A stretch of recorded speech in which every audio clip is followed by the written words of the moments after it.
These are certainly the cleanest steps on Madison Avenue. That's how Mr. Day wants them kept. Good morning. Morning.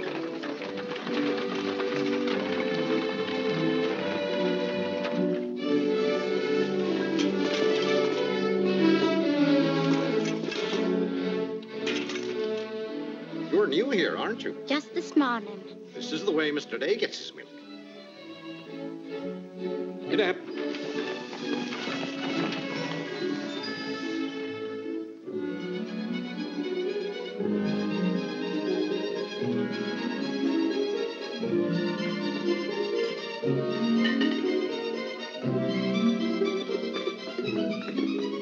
Annie, be careful of this dish. You could burn your hands.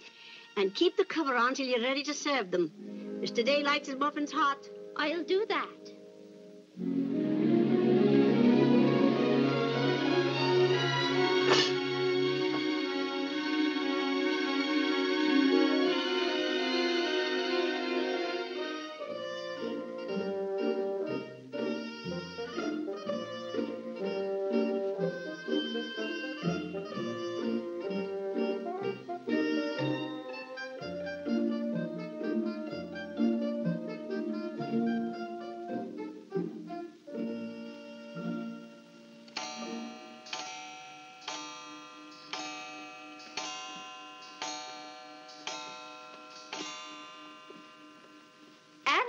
Is the table set for breakfast? Yes, ma'am. Good morning, ma'am. Good morning, Annie. How are you getting along? All right, ma'am. I hope. Now, don't be nervous just because this is your first day. Everything's going to be all right. But I do hope nothing goes wrong. Oh, no, Annie. The cream and sugar go down at this end. Oh, I thought in the center, ma'am. Everyone could reach the mace. Mr. Day sits here. Oh, excuse me. I didn't know where to place the napkins, ma'am. You can tell by the rings. The boys have their initials. C for Clarence. He sits here. J for John. Here. W for Whitney. He sits over there, next to his father. Yes, ma'am. And the one with the little dog on it is Harlan's, of course. He's the baby. This narrow, plain one is mine. And this is Mr. Day's. It's just like mine, except that it got bent one morning. Oh, and that reminds me, Annie, always have Mr. Day's coffee piping hot. Yes, ma'am. And whenever Mr. Day speaks to you, just say yes, sir. Don't be nervous. You'll get used to him. Yes, ma'am. Oh, that beautiful rubber plant. I'm so glad it came. You mustn't water it every day. Too much moisture makes it very unhappy. Oh, good morning, Mother. I thought you were still upstairs. Good morning, Clarence. Father must be talking to himself. A redhead. Did you sleep well, Mother? Yes, thank you, dear. Golly, I'm hungry. Oh, and Annie, we always start with fruit in the morning, except the two younger boys who have their porridge and milk. Jiminy, another wreck on the New Haven. That always disturbs the stock market. Father won't like that. I do wish the New Haven would stop having wrecks if they knew how it upsets your father. My soul and body, Clarence, what's happened to your coat? Oh, it ripped open again. Margaret mended it for me, but it won't stay mended. Oh, dear. Well, I'll just have to speak to your father about a new suit of clothes. Clarence, why did you take my H2S so far out of our clothes closet? I've told you 100 times that closet's not to make experiments in. Two. Good morning, Mother.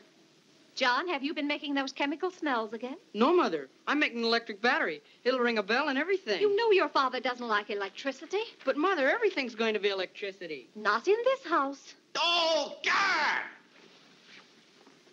What's the matter, Claire? What's wrong? Where's my necktie? Which necktie? The one I gave you yesterday.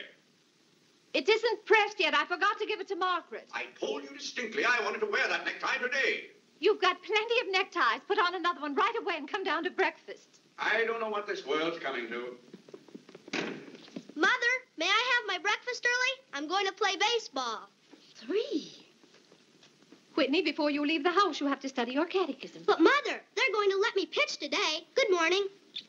Who won? The Giants, 7-3. Buck Ewing hit a home run. Let me see. Boys, don't wrinkle the paper before your father sees it.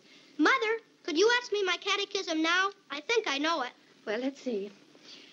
What is your name? Whitney Benjamin. Who gave you Here I your... come. Come and help me down, Mother. Claire's steps to come down, Mom. Good morning, darling. Good morning, Mother. How's your finger? It itches. Good, that's a sign it's getting better. Come along. Oh, Let's see, what was I doing? Oh, yes, the catechism. Who gave you your name? my sponsors in baptism, wherein I was made a member of Christ, the child of God, and an inheritor of the kingdom of heaven. Mother, if I hadn't been baptized, wouldn't I have any name? Not in the sight of the church. What did your sponsors then for you? They did promise and vow 3 things in my name. First, that I should renounce the devil and all his works, the pomps and vanity of this wicked world, and all the sinful lusts of the flesh. And secondly, that I believe all the articles of the Christian faith. And thirdly, that I should keep God's holy will and commandments and walk in the same all the days of my... Good morning, boys. Good morning. Good morning. Morning, Father. Father. Morning, Vinnie. Have a good night? Yes, thank you, Claire. Good. Sit down, boys. What's that thing doing in here? Claire, that's our new rubber plant. Place for rubber plants is on the equator. Take that object out, Catherine. You're not Catherine? No, sir. Good. Never liked Catherine anyway. Thank you, Clarence. Put it somewhere else, Annie, but not too near a window. Sit down, Harlan. Thank you, dear.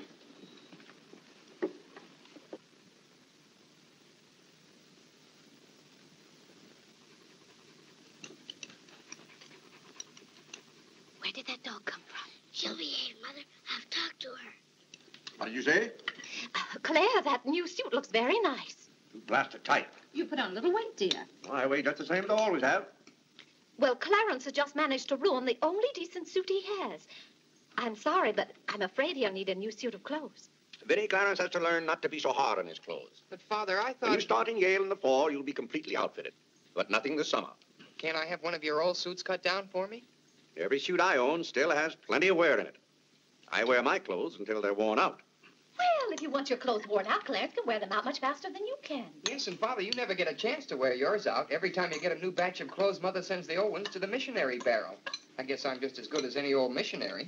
Clarence, before you compare yourself to a missionary, remember the sacrifices they make. Oh, I don't know, Vinnie.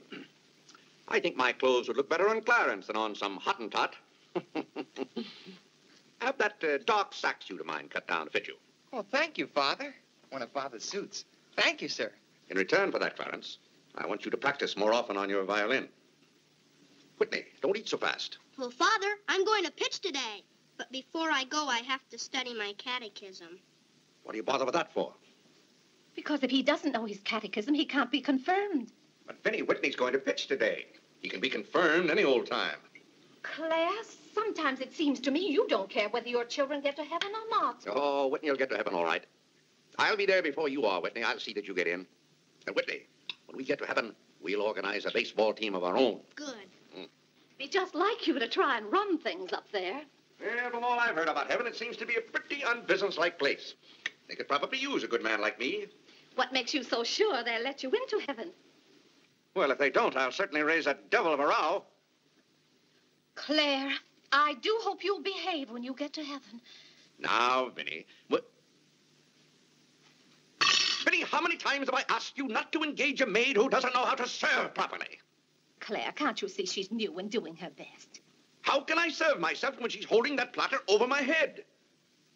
Hold it lower, Annie. Yes, ma'am. What became of the one we had yesterday? I don't know why you can't keep a maid. Oh, you don't. Why on earth can't you run your house the way I run my office? All I want is service. What the devil's that noise? It's Annie. Annie? Who's Annie? The maid. I'll take it, Annie. Claire, aren't you ashamed of yourself? What have I done now? You made her cry speaking to her the way you did. I never said a word to her. I was addressing myself to you. I do wish you'd be more careful. It's hard enough to keep a maid, and the uniforms just fit this one. What's the matter, Claire? What's wrong?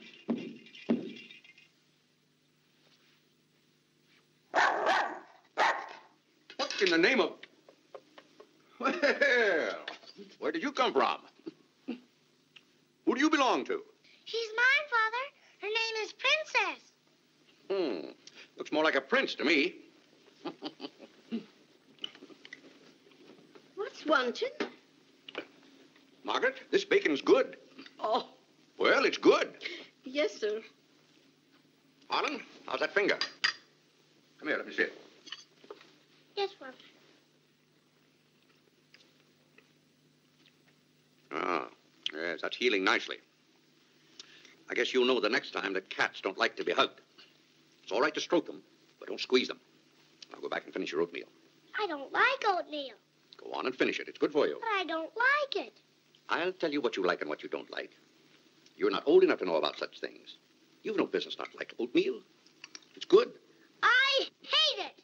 That's enough. We won't discuss it. Eat that oatmeal at once.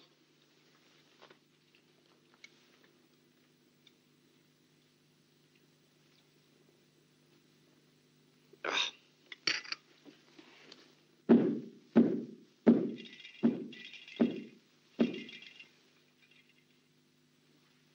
John, that letter's for your mother. I finished my oatmeal, Father. May I be excused? Yes, Whitney, you may go. It's a good game. I will. Whitney? Yes, Mother. My catechism. Never mind this morning, darling. Run along. Thank you, Mother. What's wanted? Margaret, what is this? Coffee, sir. It is not coffee. You couldn't possibly take water and coffee beans and arrive at that. It's slops, that's what it is. Slops. Take it away. I come down to this table every morning hungry. Well, if you're hungry, Claire, why aren't you eating your breakfast? I am. Aunt Judith wants me to come up and visit her. Now, Vinnie, I want no more relatives in this house. We are going to live here by ourselves, in peace and comfort. Claire, I was saying Aunt Judith wants me to visit her. Oh. Eat your oatmeal, dear. Now, what on earth is this? Dear friend Day, we are assigning you the exclusive rights to Staten Island for selling the Gem Home Pop-Up of popcorn. I think that's for me, Father. But then why isn't it addressed to Clarence Day, Jr.? Oh, it is. I wouldn't get mixed up in popcorn, Clarence. It's too indigestible. Confound it, another wreck on the New Haven. If you please, ma'am, there's $1 due on a package. It's from Lewis and Conger's. Oh, yes, those kitchen knives I ordered. Make a memorandum of that, Vinnie. $1, and whatever it was for. Of course, Claire. I must have a record of what is spent running this house. I've never understood what good a record is after the money's gone. There's just $1, Margaret. Vinnie, this house must be run on a business basis. Of course, dear. That's what the household accounts are for. Oh, Claire, it's 8:30. You don't want to be late at the office. Plenty of time. Annie, clear the table now. Yes, Ma'am, I'll do that. Clarence, John, Yes, Mother? you boys go up and move the small bureau from my room into yours. Who's coming? Cousin Cora, and she's bringing a friend with her, a young girl. A girl? You'll have to help entertain her, Clarence. Oh, Mother, do I have to? Wait till Father finds out we've got visitors. There'll be a rumpus. John, don't criticize your father. He's very hospitable. After he gets used to the idea. I like coffee, I like tea, I like the girls, and the girls like me. Well, I don't like girls, and they don't like me. Oh, God! Go on, boys, go on. What's the matter, Claire? What's wrong? How did that get in this room? Now, Claire, how was the new maid to know? Well, keep that abomination out of here. All right, I'll take it. Oh, Claire, dear, I'm afraid I'm going to need some more money. You were complaining about the coffee this morning. Well, that nice French drip coffee pot is broken, and you know how it got broken. Yeah, never mind that, Vinnie. As I remember, that coffee pot cost $5 and something. I'll give you $6. When you get it, Vinnie, enter the exact amount in the ledger. Of course, Claire. We can't go on month after month having the household accounts in such a mess. No, and I've thought of a system that will make my bookkeeping perfect. Well, I'm certainly relieved to hear that. All we have to do is open charge accounts everywhere, and the stores will do my bookkeeping for me. Now, wait a minute, Vinnie. Then, when the bills come in, you'd know exactly where your money had gone. Yes, I certainly would. Vinnie, we get enough bills as it is. Claire, dear, don't you hate those arguments we have every month? I certainly do. Not to have those, I should think, would be worth something to you. Well, I'll open an account at Lewis and Conger's and one at McCreary's to start with. Thank you, Claire. We'll see how it works out. Thank you. Oh, The rector's coming to tea today. The rector? Well, I'm glad you warned me. I'll go to the club. Don't expect me home until dinner time. Claire, dear, I do wish you'd take a little more interest in the church. Getting me into heaven is your business, Vinnie. If there's anything wrong with my ticket when I get there, you can fix it up. Everybody loves you so much, I'm sure God must, too. I'll do my best, Claire. It wouldn't be heaven without you. If you're there, Vinnie, I'll manage to get in some way, even if I have to climb the fence. Sweet Marie, come to me, sweet Marie. Margaret, Margaret. Oh, Gad! What's the matter, Claire? What's wrong? Why did God make so many dumb fools and Democrats? Oh, politics. Yes, but it's taking the bread out of our mouths. Huh. Honest Hugh Grant. Honest, bah. Fine mayor you've turned out to be. If you can't run this city without raising taxes every 5 minutes, you'd better get out. Let someone who can. Richard Croker's running this town, and you're just his cat's paw. Tell me this. Are these increased taxes going into public improvements, or are they going into graft? Answer me that honestly, if you can, Mr. Honest Hugh Grant. You can't. I thought so. Bah. Don't order dinner. You were elected to office on the promise that you would put an end to all this thievery and corruption. Have you put an end to it? No. You've encouraged it. Every day there's some new raid on the public treasury. If you don't stop plundering the pocketbooks of the good citizens of New York, we're going to throw you and your boodle board of aldermen out of office. I'm warning you for the last time. It's robbery. That's what it is. Highway robbery. Annie. If you think we're going to submit to this... Take this fresh cup of coffee into Mr. Day. Tell you, sir. But Mr. Day's the got a real estate owners visitor. of New York City are not going to tolerate these conditions any Nonsense. longer. Run along in now. We pay you a good round sum to watch after our interests, and all we get is inefficiency. I know you're an nincompoop, and I strongly suspect you of being a scalawag. You're not going to escape your legal responsibilities. Legal responsibilities? By gad, I mean criminal responsibilities. Don't think for 1 minute we're going to let you escape. We're going to throw you into jail.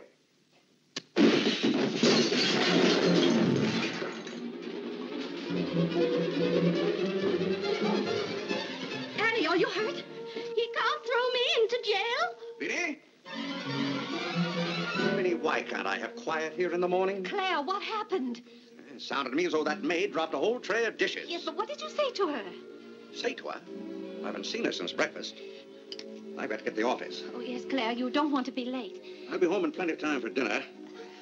Why don't we have chicken fricassee tonight? Well, Claire, chicken's gone up. It's 8 cents a pound.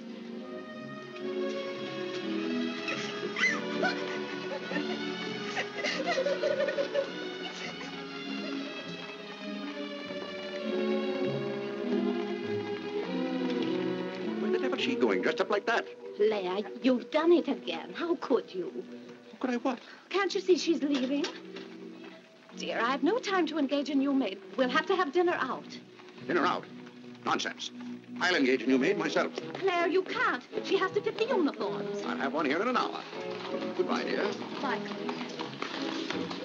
Good morning, Mr. Day. On your way to the office? Yes, Terence. Good morning. Mrs. Day? Morning, Mr. Day. Morning, Jim.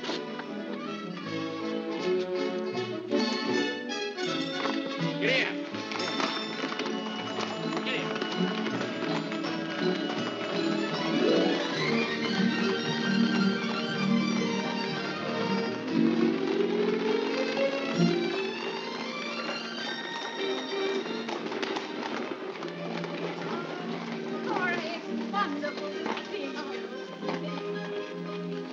Vinnie, I declare you're getting younger and prettier every year. Oh, this is Mary Skinner. It's Skinner's daughter. My goodness, I never would have known you. Just leave your things out here and come right on in. I heard my father talk so much about you, Mrs. Day. Did he tell you how he used to dip my pigtails in the inkwell at school? What's the news in Pleasantville, Cora? Oh, Vinnie, I have so much to tell you. We wrote you that Aunt Carrie broke her hip. Yes. That was the night that Robert Ingersoll lectured. Of course, she couldn't get there, but it was a good thing for Mr. Ingersoll she didn't. How do you do, Cousin Cora? Oh, Clarence. My. Oh, no, Cora, this is John. John, why, how you've grown. You'll be a man before your mother. John, this is Mary Skinner. How do you do? How do you do? Vinnie, everybody in Pleasantville sends their love. Oh. Grandpa Ebbets, Cousin Edith, Aunt Hattie, the Taylors. Oh, just everybody. Cora, how did. is Grandpa Ebbets? Oh, he hasn't been at all well. You know he only has one kidney, and that's floating. How do you do, Cousin Cora? I'm glad to see you. This can't be Clarence. Yes, it is. My. My goodness, every time I see you boys, you've grown another foot. Let's see, you're going to St. Paul's now, aren't you? St. Paul's? I was through with St. Paul's long ago. I'm starting in Yale this fall. Yale? Mary, this is Clarence and Mary Skinner. How do you do? Oh, this is Mary's first trip to New York. Yes, it is. It's her first trip. We'll have to show Mary around. Oh, I tell you, I'll ask Mr. Day to take us all to Delmonico's for dinner tonight. Delmonico's? Think of that, Mary, Delmonico's. And Cousin Clara's such a wonderful host. Well, I know you girls want to freshen up, so come upstairs. Clarence, get their bags. I've given you girls Clarence's room, but he didn't know about it until Now, this Vinnie, morning. I don't want you to He give hasn't us a moved his thought. things Don't out you yet. bother about us But for that doesn't 1 make any minute. John, get their old bags. We just take care of ourselves. Oh, you play the violin. Well, I fool with it a little. You're just being modest. No, really, I play the piano. Not awfully well, but... Now, you're being modest. Do you ever play duets? Well, I haven't up to now. Neither have I. Up to now.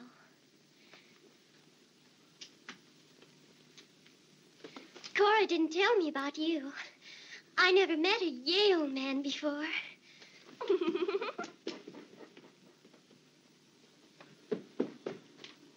What's happened to you? Nothing. I feel fine.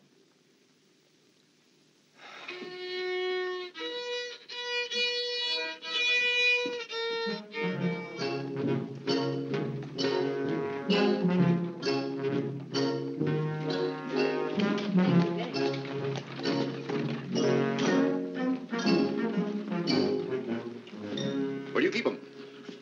Do you wish a domestic servant? Where do you keep them? I will take your name and address. Confound it, I'm late at the office now. If you will give me the details as to what kind of person you require. I'm asking you where you keep them. Why, the girls are in there, but clients are not allowed in that room. If you will tell me the kind of a position you wish to have filled, I will be very glad to...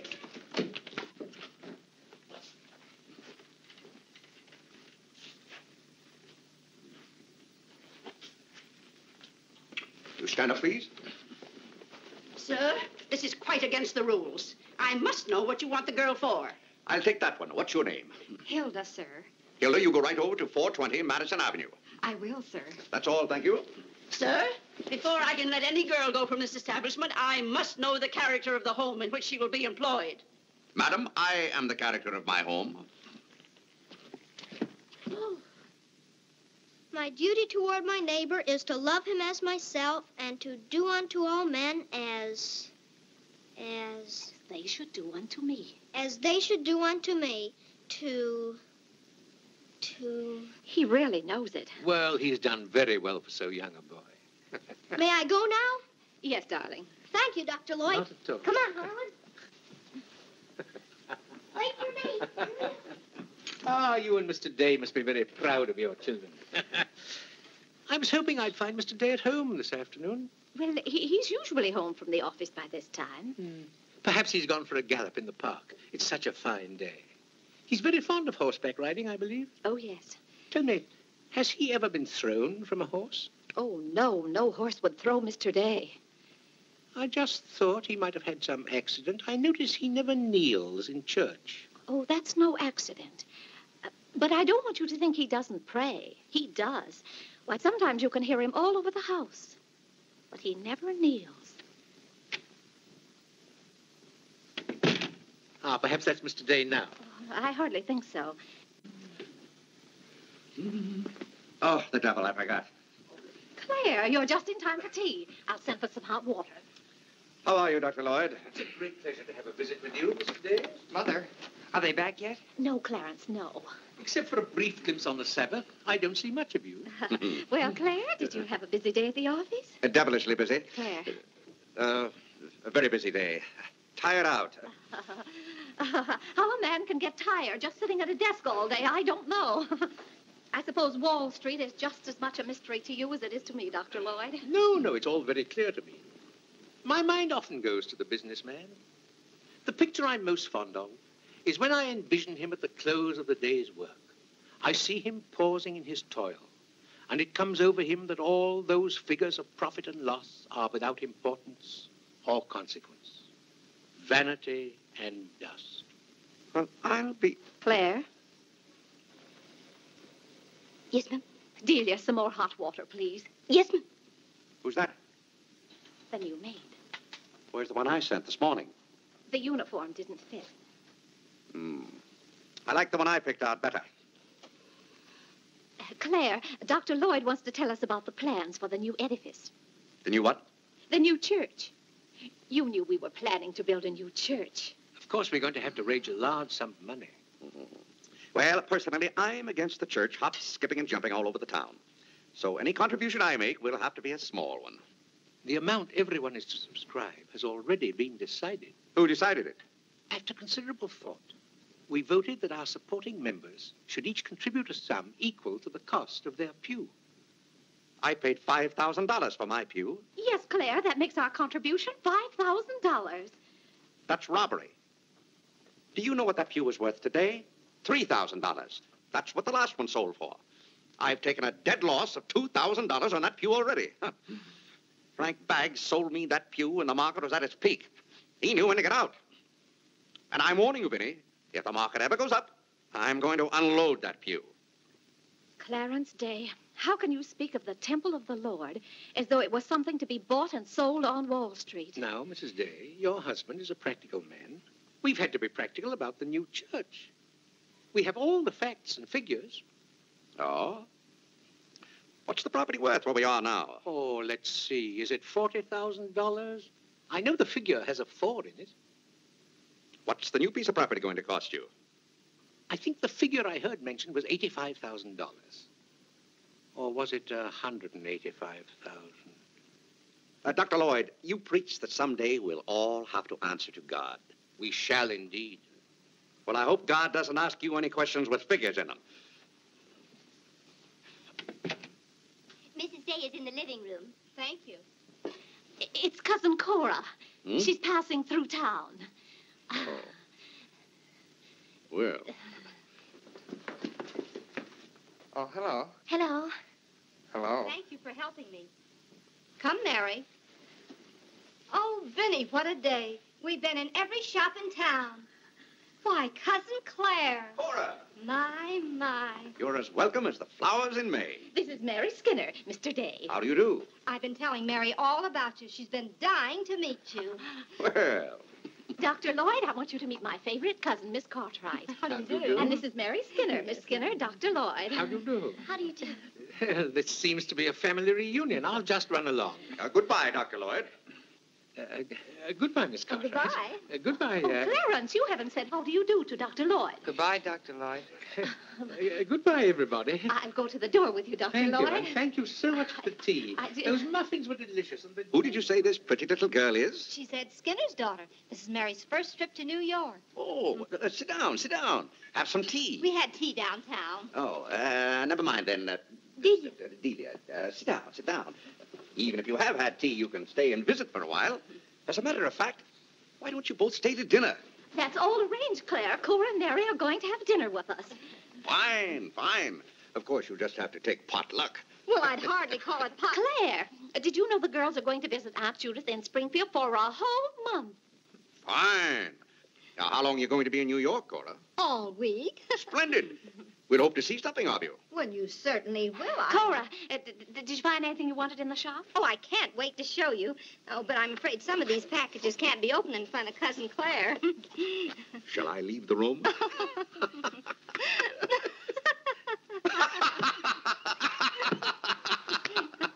Oh, Clarence, would you take the package in the hall up to our room? room, or should I say your room. Wasn't it nice of Clarence to give up his room to us for a whole week? Cora, come on. I just can't wait to see what's in those packages. Well, we'll be back soon.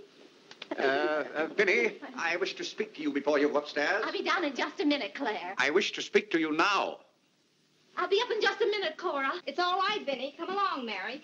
Are those two women encamped in our house? Now, Claire. Answer me, Vinnie. Now, Claire, you know... Answer me! Just a minute. Clarence.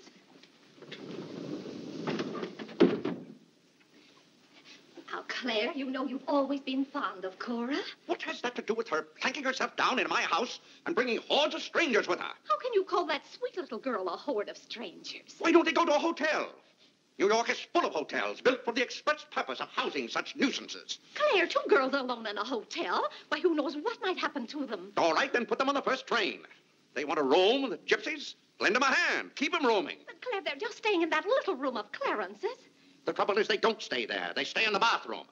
Every time I want to take my bath, it's full of giggling females, washing their hair. I tell you, I won't have it. Send them to a hotel. I'll pay the bill gladly, but get them out of here. Father, I'm afraid they can hear you upstairs. Then keep those doors closed. Clarence, you open those doors. Open them all the way. Now, Claire, you be quiet and behave yourself. They're here, and they're going to stay here. That's enough, Vinnie. I want no more of this argument.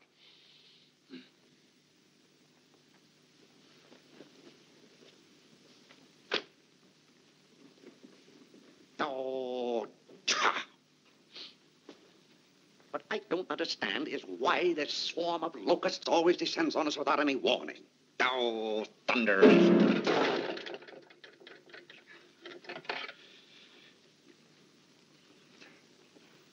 Vinnie. Dear Vinnie.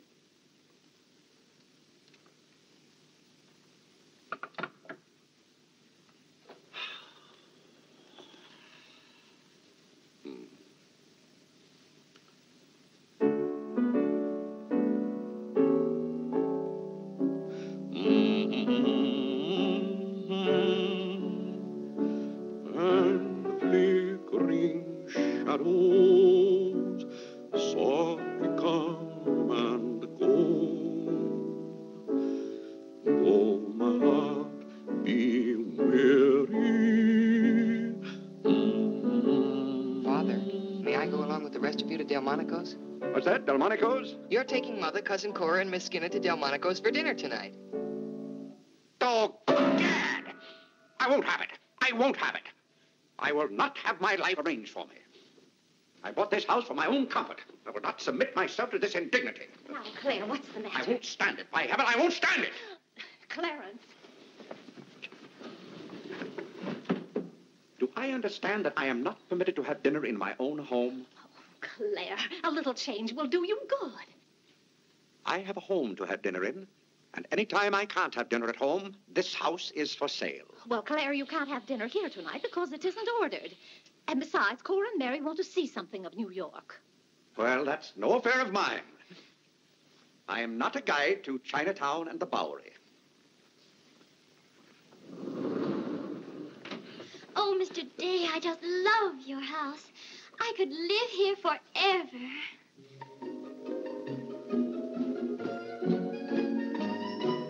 Cora's waiting for you, Mrs. Day. Oh, yes, I'll run right up.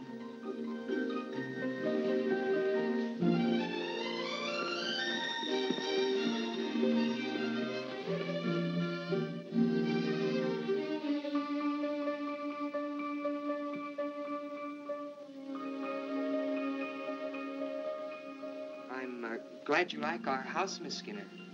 I like it very much, Mr. Day. Praise from a stranger is approbation indeed. At home, our living room is green. I like green. I like green, too. Red's my favorite color. It's an interesting thing about colors. Red's a nice color in a house, too, but outside, too much red would be bad. I mean, for instance, if all the trees and the grass were red. Outside, green's the best color. That's right. I never thought of it that way. But when you do think of it, it's quite a thought. I bet you make your mark at Yale. Oh. My mother wants me to go to college. Do you believe in girls going to college? I guess it's all right if they want to waste that much time.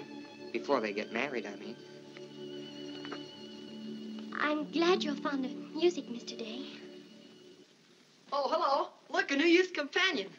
John enjoys the youth's companion. John. Won't you sit down? Oh, thank you. It tells all about connecting batteries in series. John, Miss Skinner and I were talking. Oh, that's all right. You won't bother me. Jiminy, there's where I made my mistake. I didn't mix enough blue vitriol with it.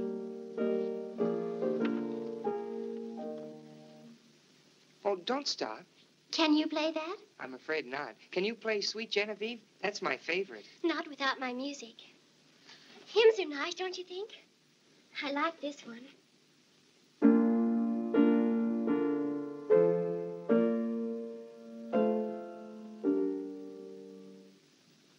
That's funny.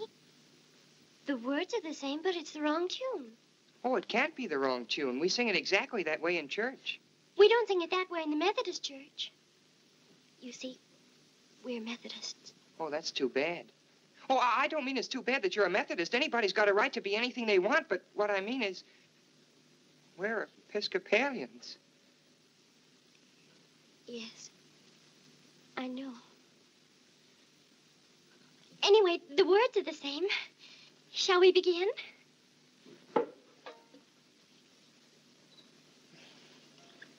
Now.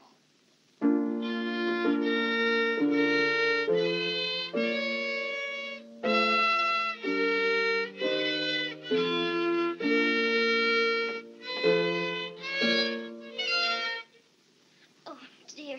Well, what's wrong? Shall we try again?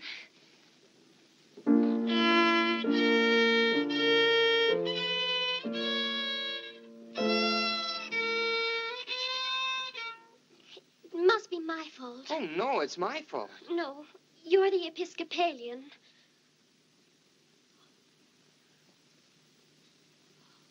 I just remembered something. My father was an Episcopalian. He was baptized an Episcopalian. He was an Episcopalian right up to the time he married my mother. She was the Methodist. Oh. Oh, well, let's try it again then.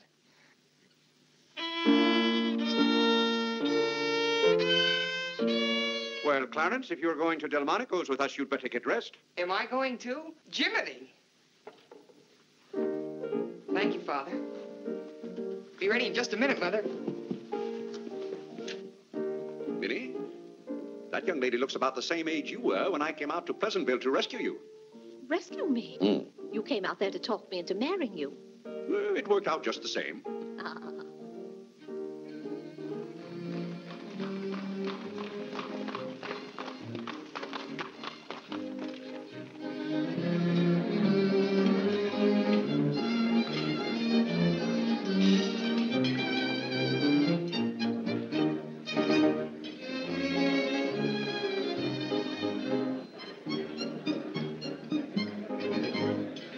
L'addition, François. Oui, monsieur, tout de suite. Louis, l'addition pour monsieur Day. Oui, monsieur. Alors, vite, vite. Tout de suite. Alors, vite, vite, tout de suite. Cette sauce diable était délicieuse. Merci, monsieur. Je suis content que monsieur soit satisfait. Merci, monsieur. Bon. French? Oui. No cooking like the French. Claire, it was so nice of you to invite Cora and Mary here their first night. It's been a pleasure. Mr. Day, have you always been an Episcopalian? I've always gone to the Episcopal Church, yes. But you weren't baptized a Methodist or anything, were you? You were baptized an Episcopalian? Come to think of it, I don't believe I was ever baptized at all. Claire, that's not very funny, joking about a subject like that. I'm not joking.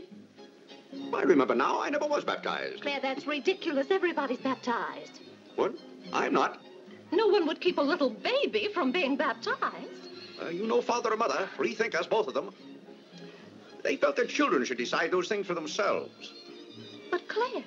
I remember when I was 10 or 12 years old, Mother said I ought to give some thought to it, but I never got around to having it done to me.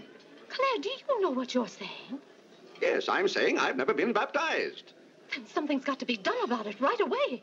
Now, Vinnie, don't get excited over nothing. Why haven't you ever told me? Well, what difference does it make? I've never heard of anyone who wasn't baptized. Even the savages in darkest Africa. Well, it's all right for savages and children. But if an oversight was made in my case, it's too late to correct it now.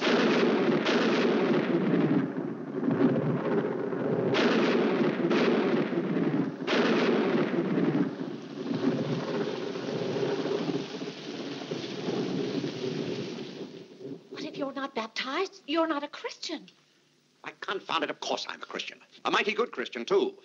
A lot better Christian than those psalm singers in church. But you can't be if you won't be baptized. I won't be baptized, and I will be a Christian. I'll be a Christian in my own way.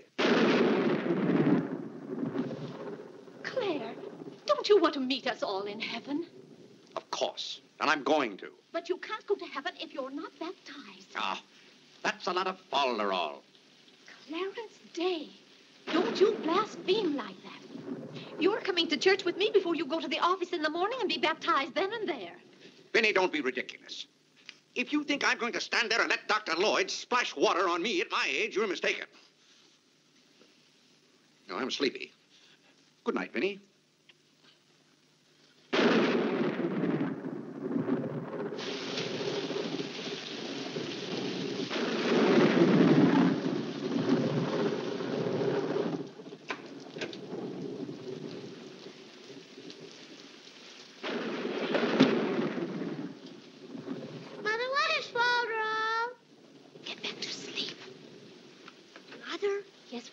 If Father hasn't been baptized, he hasn't any name. And the sight of the church, he hasn't any name. That's right. Maybe we're not even married.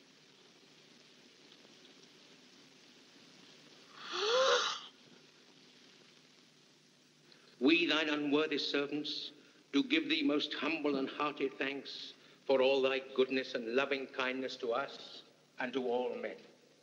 We bless thee for our creation, preservation, and all the blessings of this life. But above all, for thine inestimable love in the redemption of the world by our Lord Jesus Christ. For the means of grace, for the hope of glory. And we beseech thee, give us that due sense of all thy mercies, that our hearts may be unfeignedly thankful, and that we show forth thy praise, not only with our lips, Tell Clarence to kneel.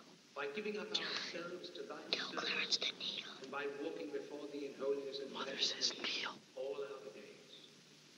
Through Jesus Christ our Lord, to whom, He says he can. with thee, He says and the he Holy can. Ghost, be all honor and glory, world without end. Amen. The grace of our Lord Jesus Christ, and the love of God, and the fellowship of the Holy Ghost be with us all evermore. Amen. Amen.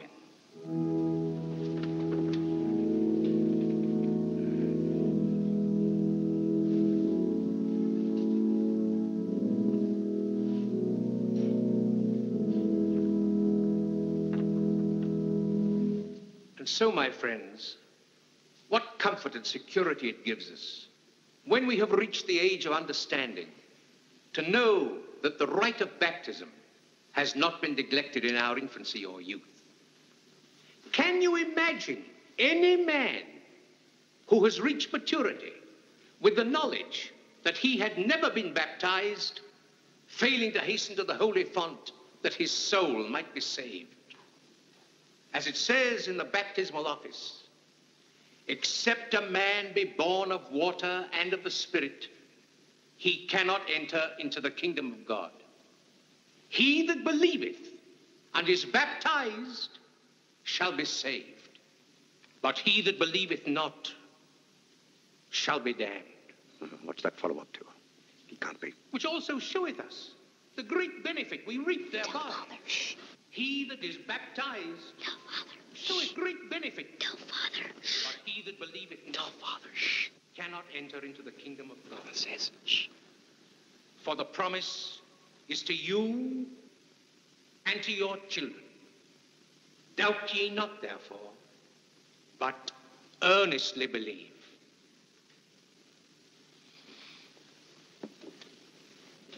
In the name of the Father, and of the Son, and of the Holy Ghost. Amen. Amen.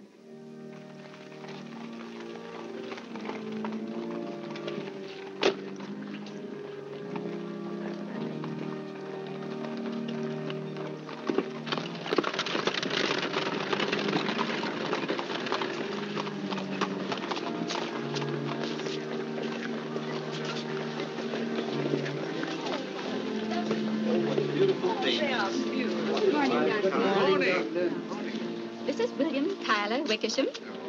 And this is Wilhelmina Eugenia Wickersham. What a lovely day for them to be baptized. The happiest day of my life.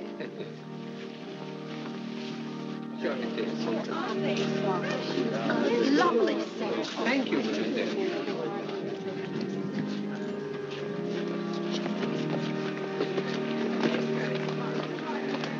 Claire, you know I didn't ask Dr. Lloyd to do that. You must have said something. Well, I had to find out from him if we were really married. I am married and I'm not baptized. And as far as I'm concerned, the whole congregation can know it. They certainly know it now. That suits me. I don't go to church to be preached at as though I were some lost sheep. Claire, you don't seem to understand what the church is for. Vinnie, if there's one place the church should leave alone, it's a man's soul.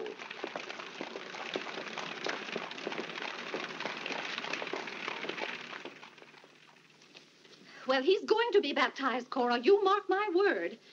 I just couldn't go to heaven without Claire. Why, I get lonesome for him even when I go to Ohio. It's awfully hard on a woman to love a man like Claire so much. Oh, men are so aggravating. They take everything for granted. They certainly do. You know, I don't believe Claire has come right out and told me he loves me since we've been married. Of course, I know he does because I keep reminding him of it. You have to keep reminding them, Cora. Vinnie, the table isn't set for dinner yet. I'll be back in a minute, Cora. We're having it after Cora and Mary go to the train. Their cab's coming at 1 o'clock. Cab? The horse cars go right past the door. But, Claire, they have those heavy bags. Cabs are a waste of money. Well, if dinner's going to be delayed, I'll work on this month's bills. Where are they? Now, Claire, it isn't fair to go over the household accounts when you're hungry. Vinnie, where are those bills? They're in the library on your desk. Oh. I didn't know dinner was going to be late. No one ever tells me anything in this house. Back home, I ride all the time. I love horses. The horse is my favorite animal. Well, goodness, where have you two been? Clarence wanted to show me his grandfather's house. You'll have to hurry and finish your packing. It won't take me long. Can I help you pack? Clarence! Clarence? Why did you kneel in church today? I just couldn't. If it's because your father doesn't kneel, you must remember he wasn't brought up to kneel in church. But you were. Has it anything to do with Mary? I know she's a Methodist. Oh, no, Mother. Methodists kneel. Mary told me. They don't get up and down so much, but they stay down longer. Clarence, you want to kneel, don't you? Oh, yes, I wanted to kneel today. I tried. You saw me try, but I just couldn't. Is that suit of your father's too tight for you? No, it's not too tight. Well, what is it? Mother, very peculiar things have happened to me since I started to wear this suit. I can't seem to make these clothes do anything Father wouldn't do. Oh, that's nonsense, Clarence. And not to kneel in church is a sacrilege. Making Father's trousers kneel seemed more of a sacrilege. Clarence! Do you know what happened at Dora Wakefield's party for Mary last night? We were playing musical chairs, and some girl sat down suddenly right on my lap. Well, I jumped up so fast she almost got hurt. She was sitting on Father's trousers. Well, Mother, I've got to have a suit of my own. My soul and body. Well, you'll just have to talk to your father about it. I'm sure if you approach him the right way, you know, tactfully, he'll see. Oh, excuse me. Gracious. It didn't take you very long. Well, I'll see about your box lunch for the train. Remember, it's Sunday.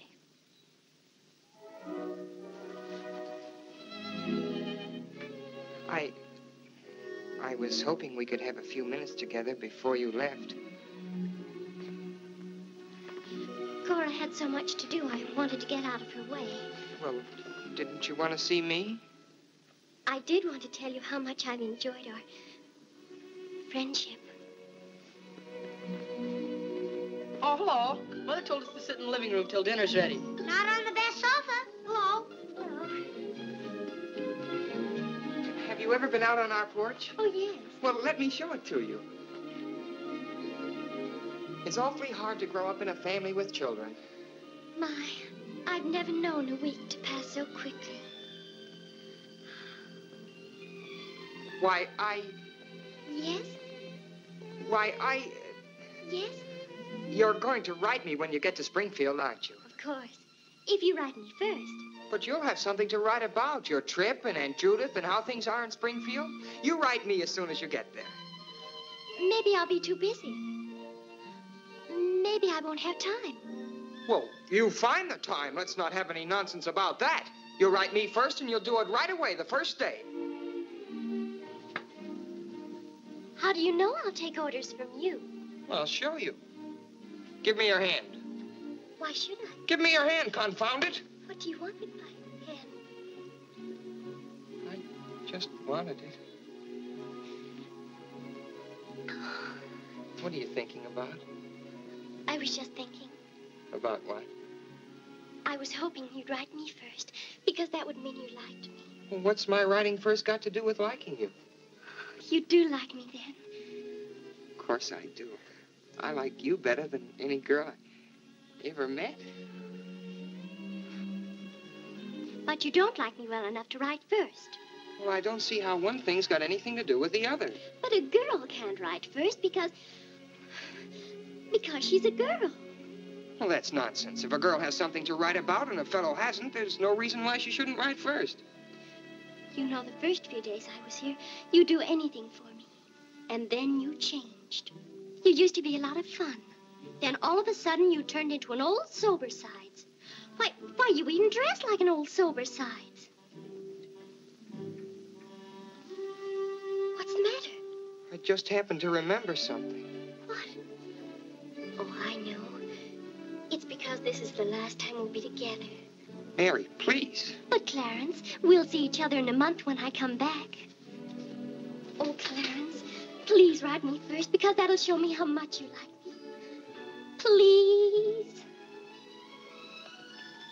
I'll show you how much I like you. Get up, get up! Oh, Mary, don't do that. Please don't do that. Now you'll think I'm just a bold and forward girl. Oh, no, it's not that. Was it because it's Sunday? No, it'd be the same any day. Oh, you just didn't want me sitting on your lap. Oh, it was nice of you to do it. It was nice of me, so you told me to get up. You just couldn't bear to have me sit there. Oh, well, you needn't write me first. You needn't write me any letters at all, because I'll tear them up without opening them. I never want to see you again. Oh, Mary, listen to me. Mary, please. Oh, Mary.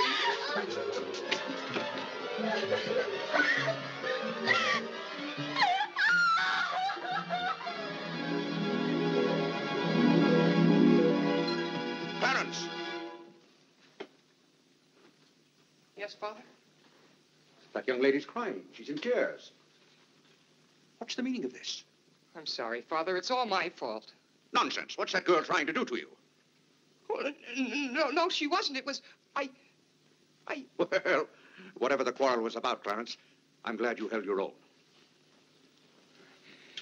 Father, I have to have a new suit of clothes. You've got to give me the money for it. Young man, do you realize that you're addressing your father? I'm sorry, Father. I apologize. But you don't know how important this is to me. A new suit of clothes is so important. Oh, why should... Clarence, has your need for a new suit of clothes anything to do with that young lady? Yes, Father. Why, Clarence. Why, this comes as quite a shock to me. What does, Father?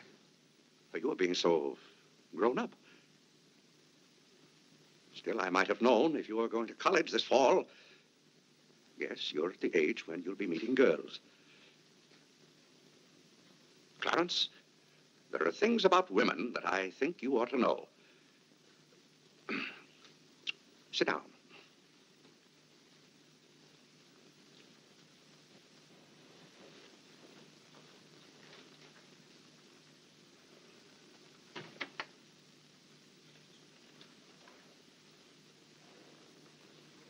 Yes, I think it's better for you to hear this from me than to have to learn it for yourself. Clarence, women aren't the angels that you think they are. Well, now, first let me explain this to you. You see, Clarence, we men have to run this world, and it's not an easy job. It takes work, and it takes thinking. A man has to reason things out. Now, you take a woman. A woman thinks... No, I'm wrong right there. A woman doesn't think at all. She gets stirred up. And she gets stirred up over the most confounded things. Now, I love my wife just as much as any man, but that doesn't mean that I should stand for a lot of folderol. By gad, I won't stand for it. Stand for what, Father? That's the one thing I shall not submit myself to. Clarence, if a man thinks a certain thing is wrong, he shouldn't do it. If he thinks it's right, he should do it. Now, that has nothing to do with whether he loves his wife or not. Who says it has, Father? They do. Who, sir? Women. They get stirred up. And then they try to get you stirred up, too. But don't you let them do it, Clarence. Don't you let them do it. Now, if you can keep reason and logic in the argument, well, a man can hold his own, of course. But if they can switch you, pretty soon the argument's about whether you love them or not. I swear I don't know how they do it. But don't you let them, Clarence. Don't you let them. I see what you mean so far, Father. If you don't watch yourself, love can make you do a lot of things you don't want to do. Exactly. But if you do watch out and know just how to handle women... Then you'll be all right. All a man has to do is be firm. You know how sometimes I have to be firm with your mother. Yes, but, Father, what can you do when they cry? Well, that's quite a question. You just have to make them understand that what you're doing is for their good. I see. Now, Clarence, you know all about women.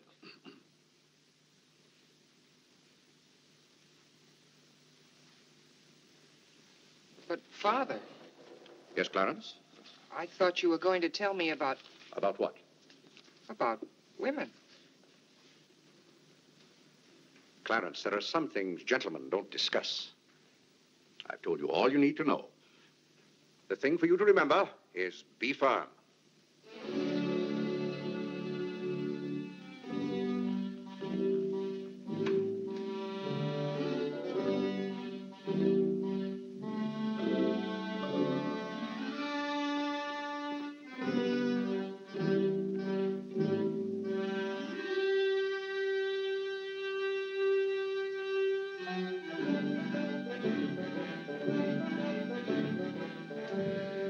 Mary, when you get to Springfield, the very first thing you...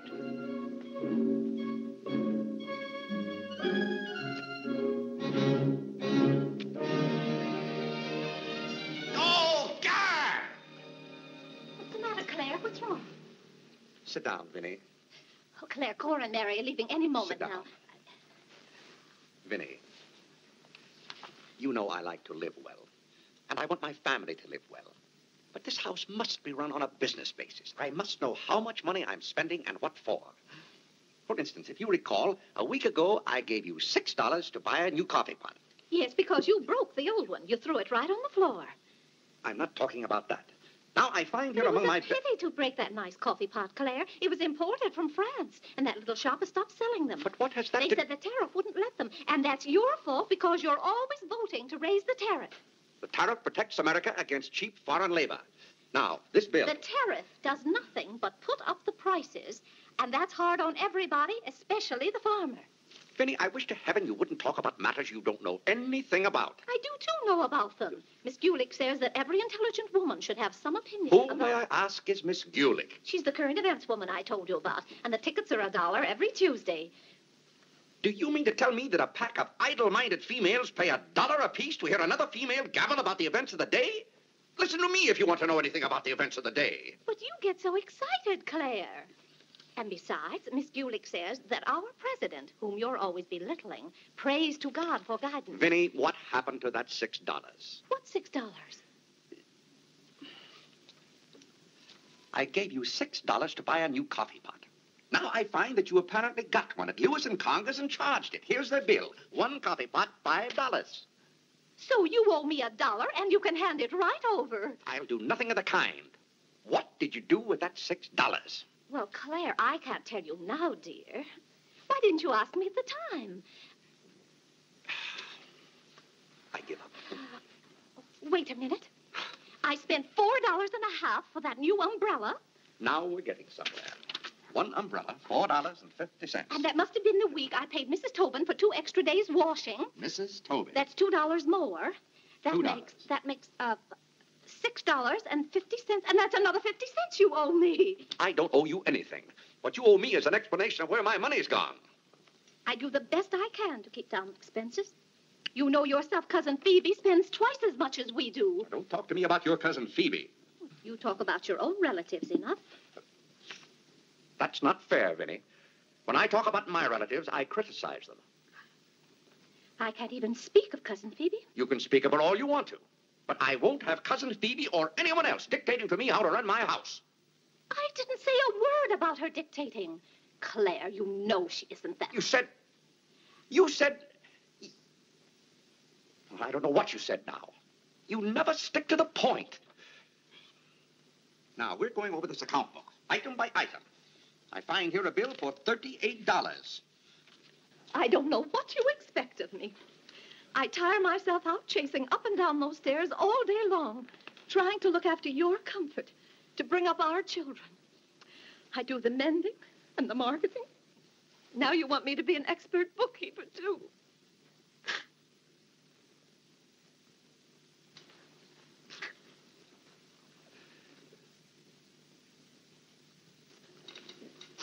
Vinnie, I want to be reasonable, but can't you understand?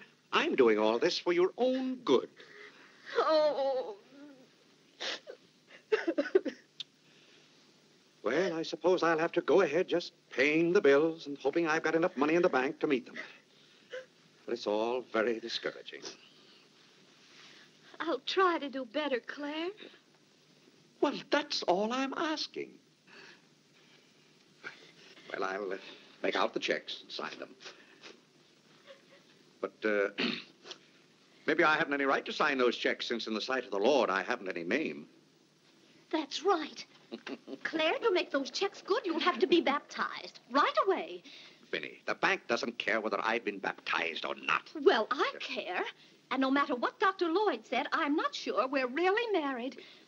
Vinnie, we have 4 children. If we're not married now, we never will be. Claire, Dr. Lloyd said this morning. Well, that's all, Vinnie. Hadn't you better go tell Whitney to watch for the cab? Not before you give me that $1.50. What $1.50? The $1.50 you owe me. I don't owe you any $1.50. I gave you money to buy a coffee pot for me, and somehow it turned into an umbrella for you. Why, Clarence Day, what kind of man are you? Quibbling about $1.50 when your immortal soul is in danger. And what's more, All right. All right.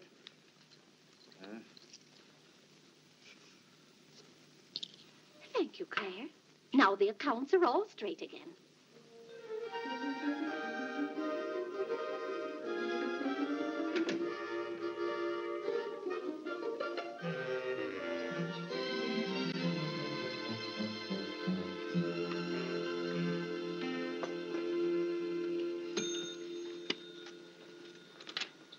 What were you doing down there? I'm setting up this new burglar alarm. I invented it myself. Have you got any money you can lend me? No, you owe me 30 cents now. Well, I'll give you my stamp collection and my piece of John Wilkes Booth's finger. How much? Enough to get a new suit of clothes? If you can wait a month till I hear from the patent office in Washington, I may be rich. Well, I can't wait that long. Maybe I could get it sooner. I'm going to look into something else tomorrow. Wanted, an energetic young man to sell household necessity. Liberal commission. Apply 312 with... John, let me have this job. Why should I give you my jobs? They're hard to get. But I've got to get a new suit of clothes. Maybe I could get the job for both of us. I'll ask the man.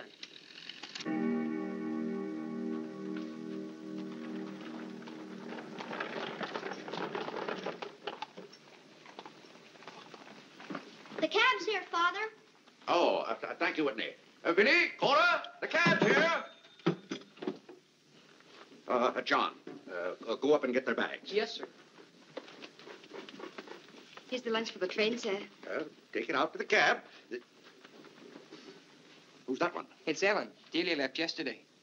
I don't know where your mother finds them. Now, Vinnie, don't you let Clara worry about us. We have plenty of time. Take the bags right on out, John. Yes, sir. Well, goodbye, Clarence. It was so nice to see you Goodbye, again. Cousin Cora. Goodbye, Whitney. Now, you be a good boy. Goodbye, Cousin Cora. Goodbye, Harlan. Goodbye. Keep out of mischief. Come along, everybody. Don't keep the cab waiting. Cabs cost money. If there's one thing Mr. Day can't stand, it's to keep a cab waiting. There's any waiting to do. There's a waiting room at the Grand Central Depot just for that. Mary, aren't you even going to shake hands with me? I don't think I'd better. You may remember that when I get too close to you, you feel contaminated. Mary, you're going to write to me, aren't you? Are you going to write first? No, Mary. There are times when a man must be firm. Mary, Mother says you better hurry out before Father starts yelling. It's Sunday. Goodbye, John. I'm very happy to have made your acquaintance. Thank you. May I help you? No, thank you. Take care of yourself. Goodbye, Mr. Day. Goodbye, Mary. Goodbye, Mrs. Day. I've had a wonderful Goodbye, time. Mary. Bye-bye. Goodbye. Goodbye, Cousin Claire. Goodbye, Cora. Goodbye, Cora.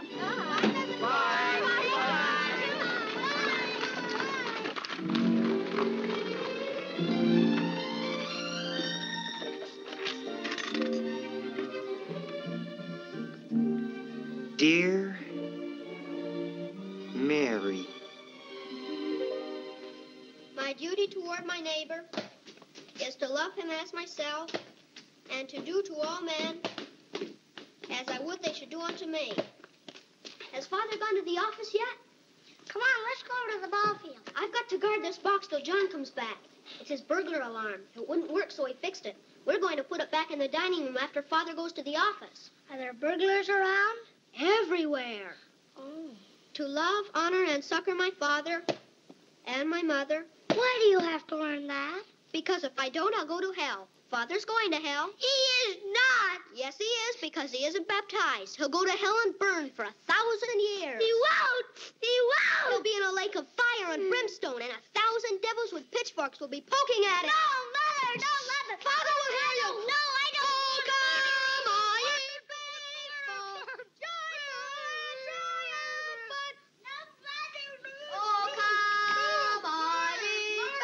What's that noise?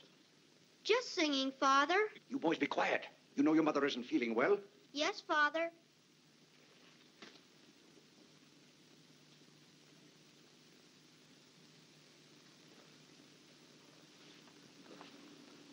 What did your mother say? She says she doesn't want any breakfast. Now, why does your mother do that to me? She knows it just upsets my day when she doesn't come down to breakfast. A special delivery, sir. Thank you. Thank you. Where's John this morning? Well, John had his breakfast early, Father, and went out to see about something. See about what? Well, John and I thought we'd work this summer and earn some money. Good. Work never hurt anyone. It's good for them.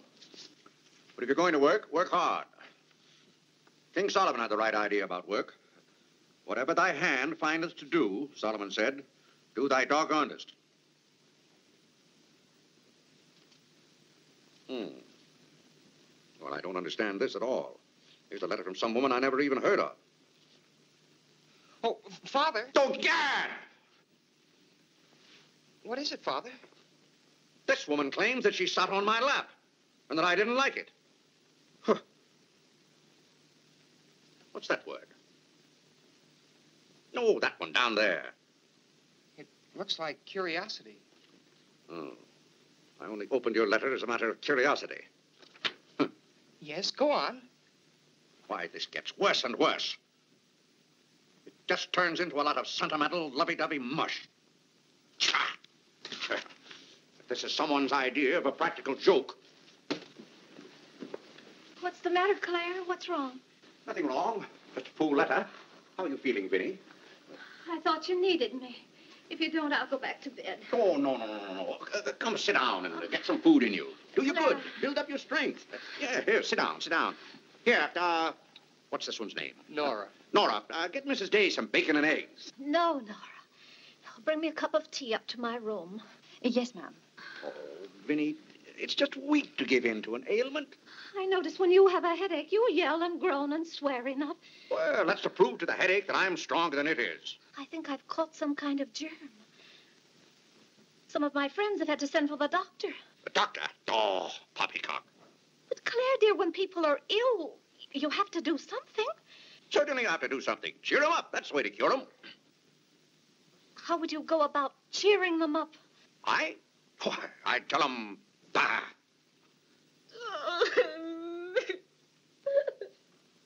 What have I done now? Oh, Claire, hush up.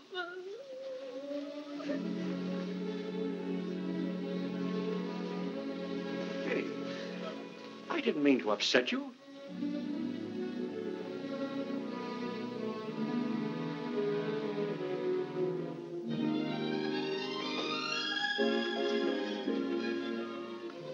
Dear Clarence.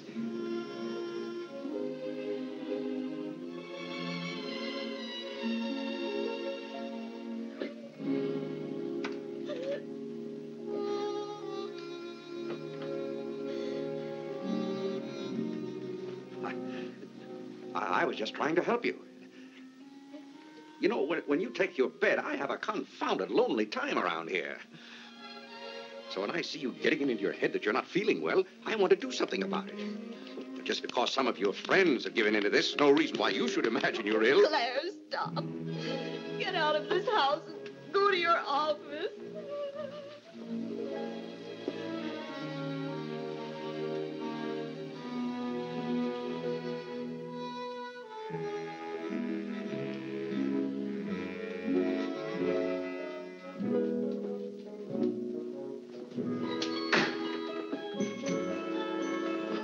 Did you get the job? Yes, for both of us. Look, I've got it with me. What is it? Medicine. Medicine? You took a job for us to go out and sell medicine? But it's wonderful medicine. Look what it cures.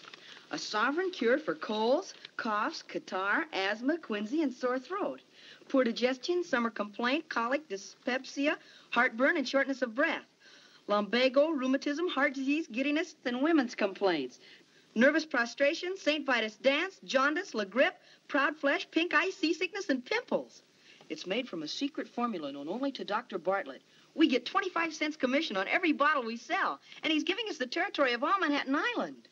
Well, lots of fathers and mothers' friends have some of those diseases. Let's start out by calling on them. Yes. Oh, what if they ask us if we use it at our house?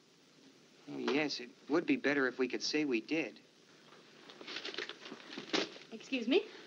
Oh, is that the tea for Mrs. Day? Yes. Well, I'll take it up to her. Oh, thank you. Right away now, while it's hot. What's the matter with Mother? I don't know. She was just complaining. Say, it says here it's good for women's complaints. Here.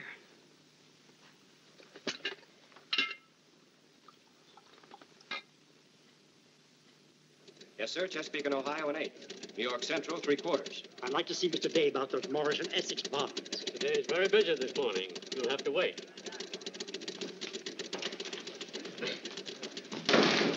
Where's Father? Well, Master Whitney, have you come to pay us a visit? Where's Father? He's busy in his office with a customer.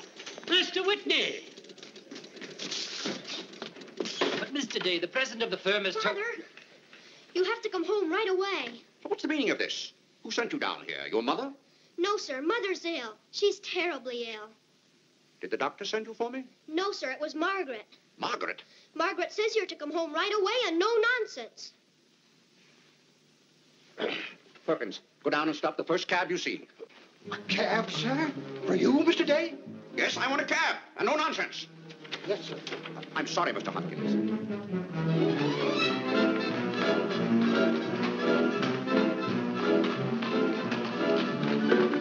Confound you, can't you go any faster?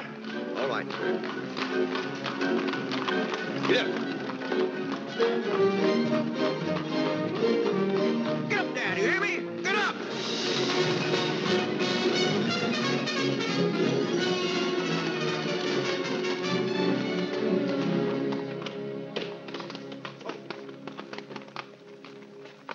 Oh, Doctor, how is Mrs. Day? She's a pretty sick woman. Oh, what's wrong with her? Well, do you know or don't you? What did Mrs. Day have for breakfast this morning? Not a thing. I tried to get her to eat something, and she wouldn't. I can't understand it. Understand what? These violent attacks of nausea. It's almost as though she were poisoned. Poisoned? Let me take your cab. I'll try not to be gone more than 10 or 15 minutes. And, Mr. Day, you're not to go into a room. You'd better get her well. Right away, or you'll hear from me. Turn west on 47th Street. Yes.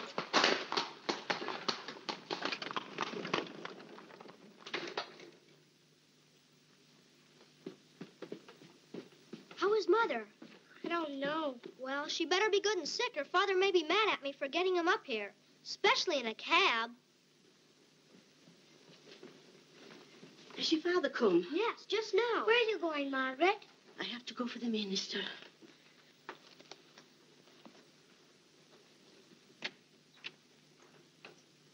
I guess the minister's coming to baptize Father, so I won't have to go to hell.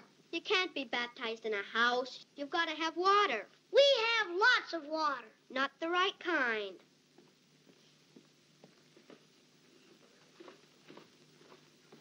Is Mother better, Father? How can I tell? She wouldn't let me in the room with her. These confounded doctors never know what's the matter with anybody.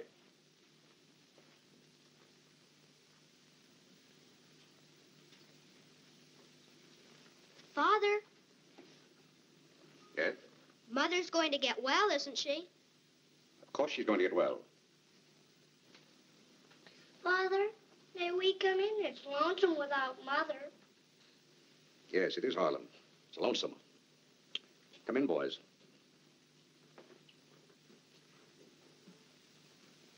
What have you been doing, Harlan? Nothing. They won't let me upstairs. What about you, Whitney? I was supposed to learn the rest of my catechism. Will you hear me, Father?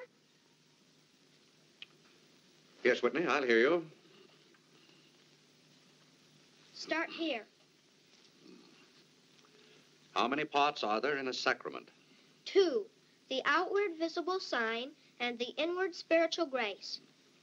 What is the outward visible sign or form in baptism? Water, wherein the person is baptized in the name of... You haven't been baptized, have you, Father? Whitney, what is the outward visible sign? Water, wherein the person... You don't know it well enough, Whitney. You'd better go and study it some more. Do you want me to read to you, Harlan? Father, are they going to put you into hell? Whitney, take Harlan with you.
What's the world coming to?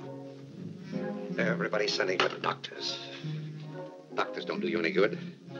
Only make you feel worse. All poppycock. Who's ringing that bell? Stop that noise! Stop it, I say! What idiot's ringing that bell? Mr. D, We must all be quiet. Mrs. Day is very ill. I know she's ill. Go up and see if she needs anything. And what are you doing out of the house? Send for the minister. The minister? He'll be right in. He's paying off the cab.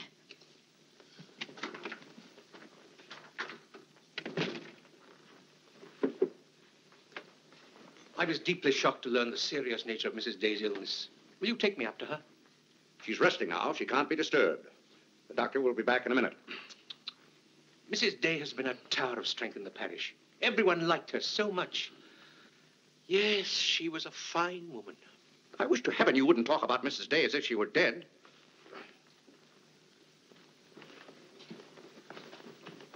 Is the doctor back yet? No. Does she need him? Well, she's kind of restless. She's talking in her sleep and twisting and turning.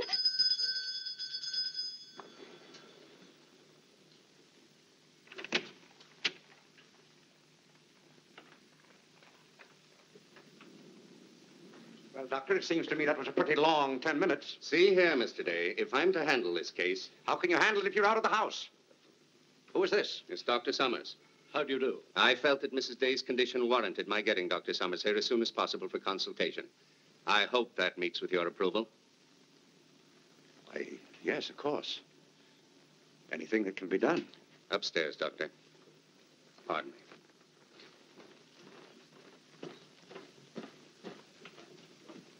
Mrs. Day is in good hands now, Mr. Day. There's nothing you and I can do at the moment to help. Dr. Lloyd. Yes? There's something that's troubling Mrs. Day's mind. Oh? I think you know what I refer to. Yes. You mean the fact that you've never been baptized? Yes, I gathered that you knew about it from your sermon last Sunday. But let's not get angry. I think something had better be done about it. Yes, Mr. Day? When the doctors get through up there, I want you to talk to Mrs. Day. I want you to tell her something. Why, I'd be glad to. You're just the man to do it. She shouldn't be upset about this. I want you to tell her that my being baptized would just be a lot of confounded nonsense. But, Mr. Day... No, she'd take your word on a thing like that. And we both must do everything we can to help her now. But the solution is so simple. It would take only your consent to be baptized. That's out of the question. And I'm surprised that a grown man like you would suggest such a thing.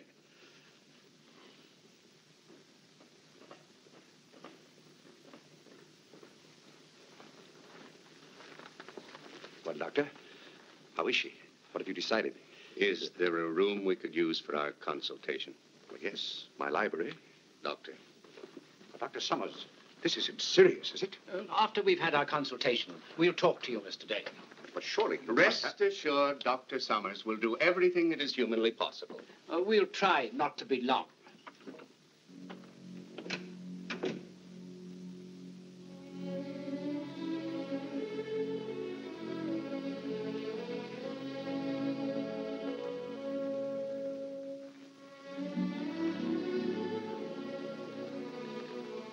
Tell me, this Dr.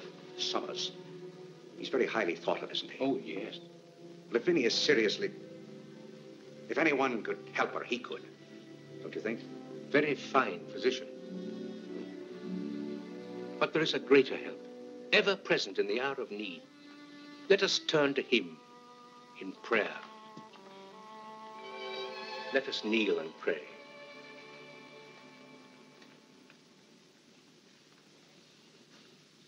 Let us kneel and pray.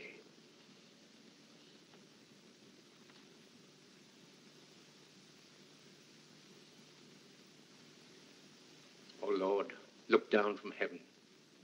Behold, visit, and relieve this thy servant who is grieved with sickness.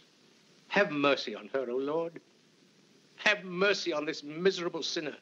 Forgive her, and extend thy accustomed She's goodness. not a miserable sinner, and you know it. Oh, God! You know Vinnie is not a miserable sinner. She's a fine woman. She shouldn't be made to suffer. It's got to stop, I tell you. It's got to stop. Have mercy, I say. Have mercy, I tell you. What's the matter, Claire? What's wrong? Vinnie. Vinnie, what are you doing down here? You shouldn't be out of bed. You get right back upstairs. I heard you call. Do you need me? Vinnie, I know now how much I need you. Get well, Vinnie. I'll be baptized. I promise. I'll be baptized. You will? I'll do anything. Oh, Claire. We'll go to Europe, just we two. You won't have to worry about the children or the household accounts. Oh, Vinnie. Don't worry, Mr. Day. She'll be all right now. Bless you for what you have done. What did I do? You promised to be baptized. I did? Oh, Gad!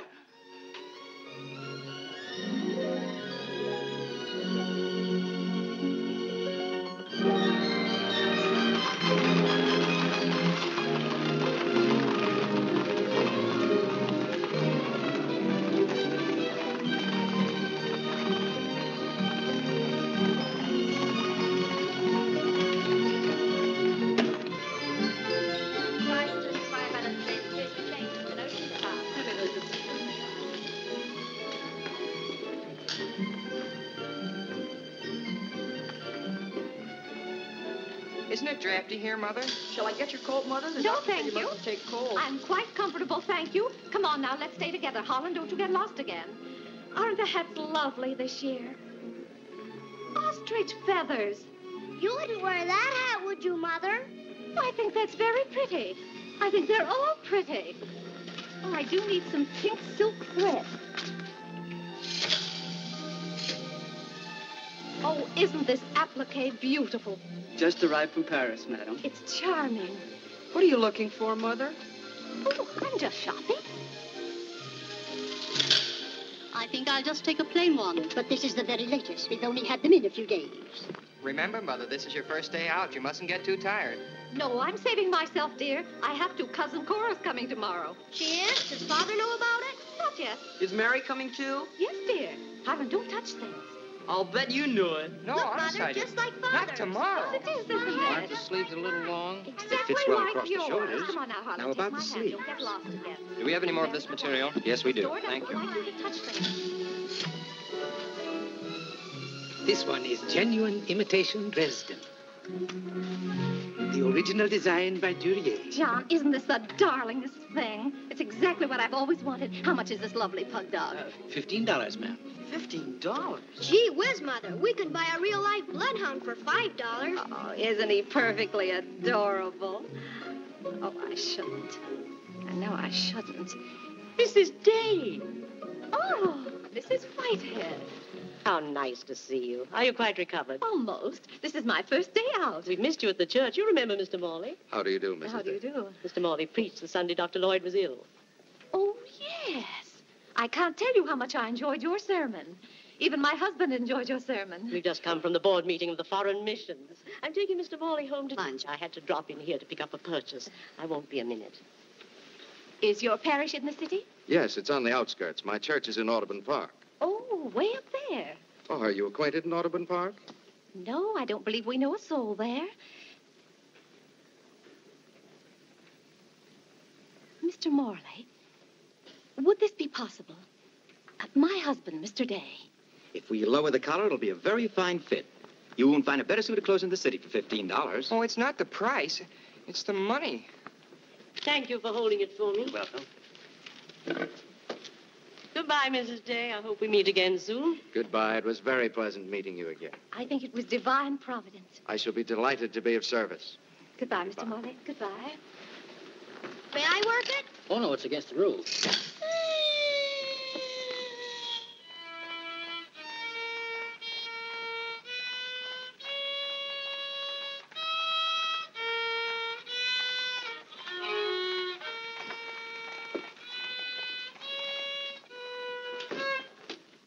Hello. What did you bring home more medicine for? Dr. Bartlett paid us off, didn't he? Oh, yes.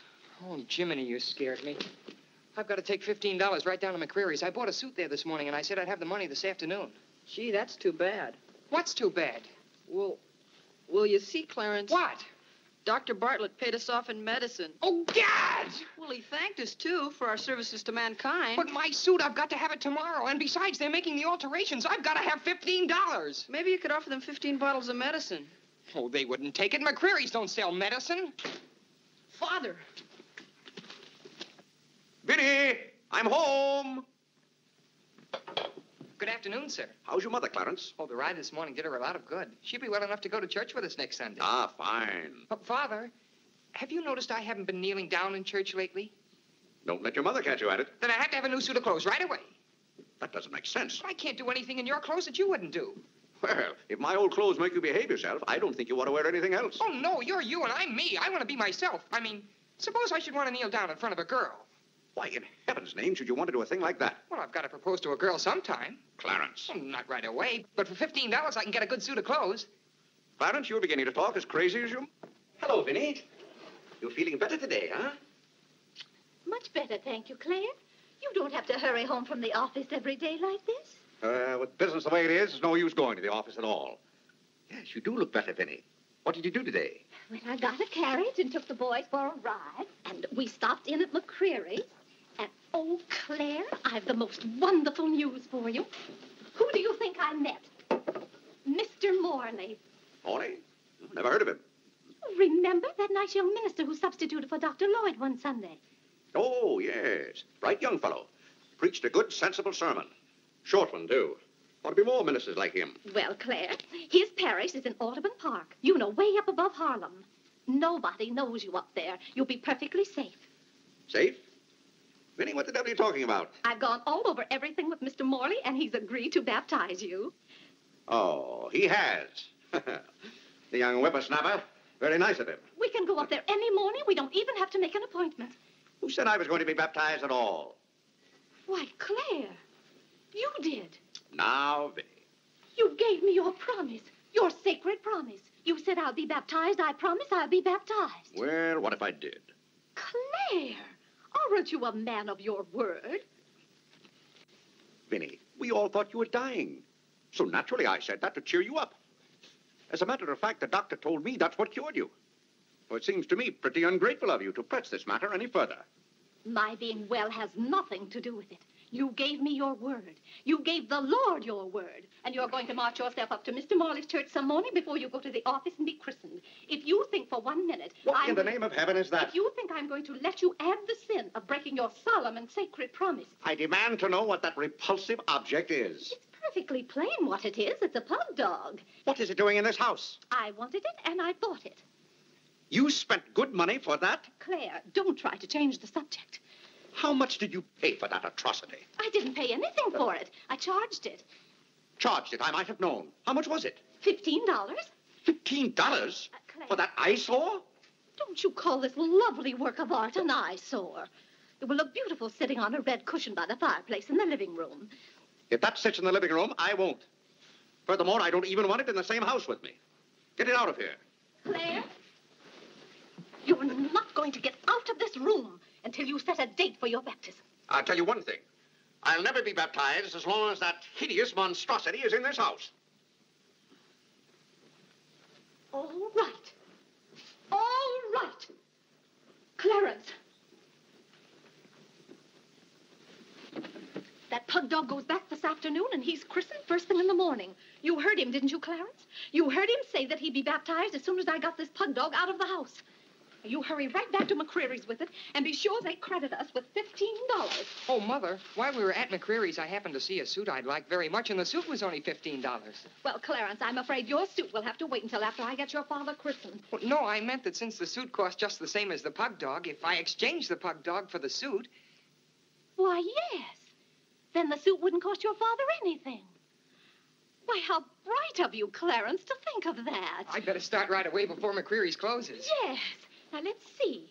If we're going to take your father all the way to Audubon Park...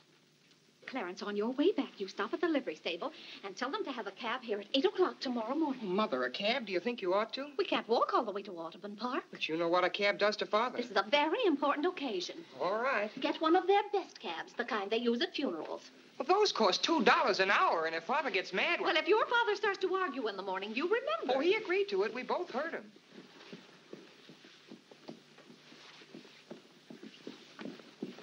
I hope you notice Clarence is returning the pug dog.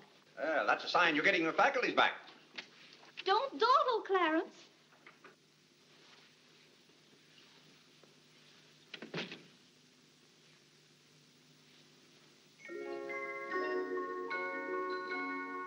Come to me, sweet Marie, not because your face is fair, dear to see. Vinnie, it's good to hear you singing again.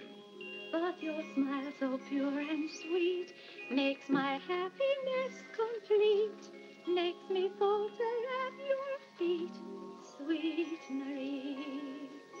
Oh, on the way uptown, I stopped in at Tiffany's and bought you a little something. Thought you might like it. Claire! What a beautiful ring! I'm glad if it pleases you. Oh, Claire, how sweet of you. I don't know how to thank you. Well, it's thanks enough for me just to have you up and around again. You know, when you're ill, Vinnie, this house is like a tomb. There's no excitement. That's the loveliest ring you ever bought me. Now that I have this, you needn't buy me any more rings. Well, if you don't want any more. What I'd really like now is a nice diamond necklace. Vinnie, do you know how much a diamond necklace costs? Yes, I know, Claire, but don't you see, your giving me this shows I mean a little something to you. Now, a diamond necklace. Good heaven. If you don't know by this time how I feel about you. Well, we've been married for 20 years, and I've loved you every minute of it. What did you say, Claire? I said we've been married for 20 years, and I've loved you every minute of it. But if I have to buy out jewelry stores to prove it, if I haven't shown it to you in my words and actions, I might as well... Well, what have I done now? It's all right, Claire. I'm just so happy. Happy? You said you loved me. And this beautiful ring, that's something else I didn't expect. Oh, Claire, I love surprises. But that's another thing I've never understood about you, Vinnie. Now, I like to know what to expect. Then I'm prepared to meet it. Yes, I know, Claire, but life would be pretty dull if we always knew what was coming. Well, it's certainly not dull around here. In this house, you never know what's going to hit you tomorrow.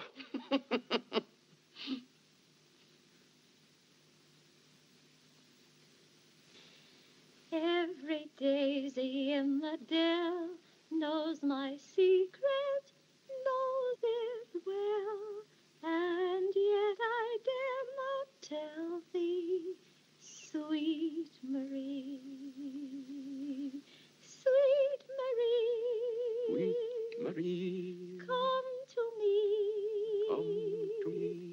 not because your face is fair, love to see. Love to see. Every daisy in the dell knows my secret, knows it well, and yet I dare not tell, sweet Marie.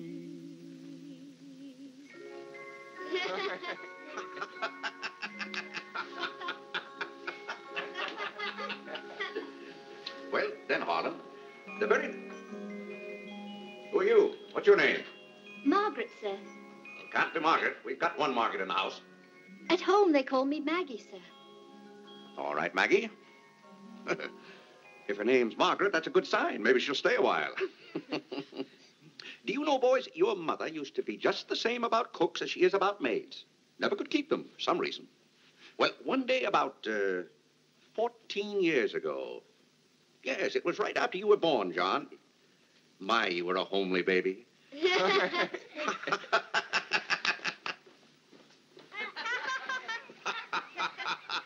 you, Margaret.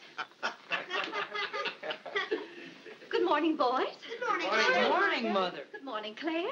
Morning, Vinnie. Why, you look as though you were dressed for a wedding. Do I, dear? Yes. Have a good night? Yes, thank you, Claire. Sit down, Vinnie. Sit down, boys. Oh, thank you, Clarence. Well, seems to me everyone's all dressed up this morning. What's on the program for this fine day? Well, this afternoon, May Lewis's mother is giving a party for everyone in May's dancing class. Harlan's going to that. I don't want to go, Mama. Harlan, don't you want to go to a party and get ice cream and cake? May Lewis always tries to kiss me. When you get a little older, you won't object to girls wanting to kiss you. Will he, Clarence? This is for you, Mr. Day. Where shall I put it? Oh, that's for me, I think. Take it upstairs, Maggie. Wait a minute, Maggie. Bring it here. Let's see it. See, it's for me, Father, Clarence Day, Jr. Let me look. Oh, that's from McCreary's. And it's marked charge. What is it? Claire, it's all right. It's nothing for you to worry about. Well, at least I think I should know what's being charged to me. What is it? Claire, stop your fussing. It's a new suit of clothes for Clarence, and it isn't costing you a penny. It's marked charge $15. It's costing me $15. And I told Clarence... Claire, can't you take my word? It isn't costing you a penny. I'd like to have you explain why it isn't. Because Clarence took the pug dog back and got the suit instead. Of course. And they'll charge me $15 for the suit. Nonsense, Claire. We gave them the pug dog for the suit, don't you see? Then they'll charge me $15 for the pug dog. But, Claire, they can't. We haven't got the pug dog. We sent that back. Well... But... Well, now, wait a minute, Vinnie. The suit... Well, there's something wrong with your reasoning. Well, Claire, I'm surprised at you when you're supposed to be so good at figures. That's perfectly clear to me. Vinnie, they're going to charge me for one thing or the other. Don't you let them.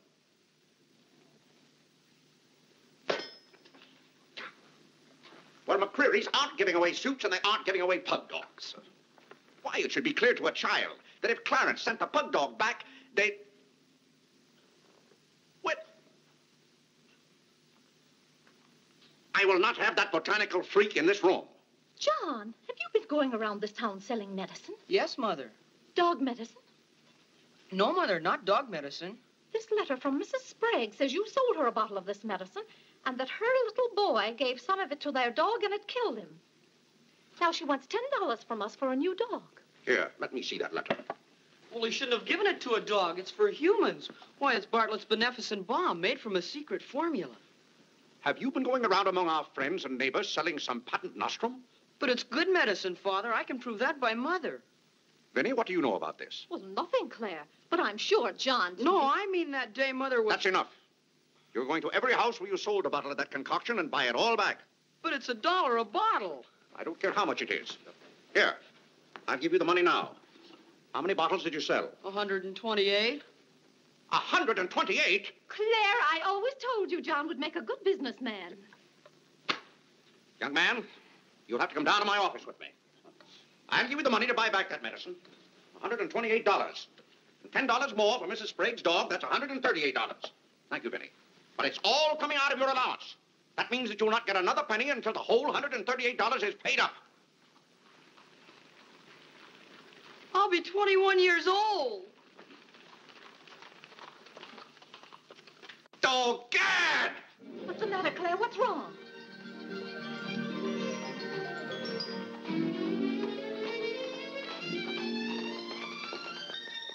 Those gypsies are back.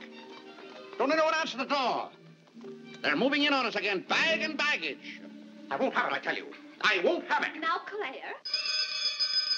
Don't let them in. Claire, hush up. They'll hear you. Tell them to get back in that cab and drive right on to Ohio. As if we could turn our own relatives away. But they're extravagant enough to take cabs when horse cars run right by our door. And now you be quiet and behave yourself. John, come help with the baggage. Why do they always have to pounce on us without any warning? Cora, Mary.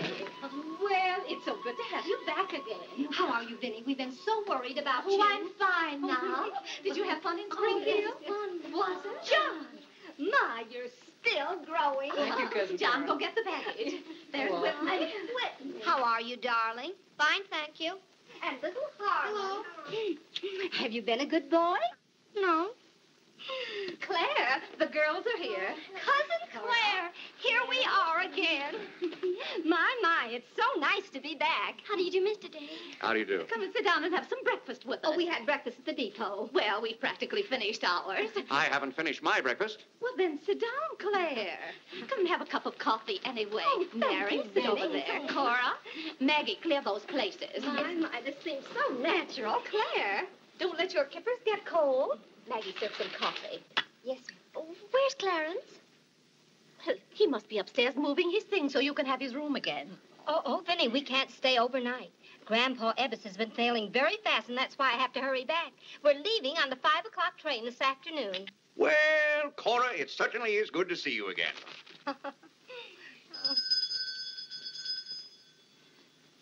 Well, who can that be? Well, this time it can't be another special delivery letter for Clarence. While you were in Springfield, our postman was kept pretty busy. It's the cab, ma'am. Cab? What cab? The cab that's to take us to Audubon Park. Oh? Who's going to Audubon Park? We all are. Cora, the most wonderful thing has happened. Claire is going to be baptized this morning. Vinnie, what are you saying? I'm saying you're going to be baptized this morning. I am not going to be baptized this morning or any other morning. You promised yesterday that as soon as I sent that pug dog back, you'd be baptized. I never said anything remotely like that. Clarence was right there and heard you. That's why I ordered the cab. The cab. Vinnie, you send that right back. I'll do nothing of the kind. I'm going to see that you go to heaven. I can't go to heaven in a cab. Well, you can start in a cab. I'm not sure they'll ever let you into heaven, but I know they won't unless you're baptized. They can't keep me out of heaven on a technicality. Claire, stop quibbling. You may as well face it. You've got to make your peace with God. Until you stirred him up, I had no trouble with God. Harlan, Whitney, come get your Sunday hats. Clarence, John. Yes, Mother? Hurry, we're ready to go. Oh, my prayer book. Harlan, come let me fix your tie. Vinnie, are you mad? Was it your plan that my own children should witness this indignity? Why, Claire, they'll be proud of you. I suppose Harlan is to be my godfather. Vinnie, I won't go through with this thing. That's final. Claire, dear, if you feel that way about it. I do. Then we won't take the children with us. I'm not talking about the children. I'm ready, Mother. Oh, John. Vinnie, I haven't time for anything like that this morning. I've got to take John down to my office with me and give him the money to buy back that dog medicine. But it wasn't dog medicine, sir. Young man, we're starting downtown this minute. You'll do no such thing. You gave me your sacred promise that day I almost died. Yes, and she would have died if we hadn't given her some of that medicine. That proves it's good medicine. You gave your mother some of that dog medicine? John, you didn't. Yes, we did, Mother. We put some in your tea that morning. Oh, John. Do you realize you might have killed your mother? You did kill Mrs. Sprague's dog. John, I'll have to give considerable thought as to how you're to be punished for this. But Claire... No, Vinnie. When I think of that day, why, we might have lost you.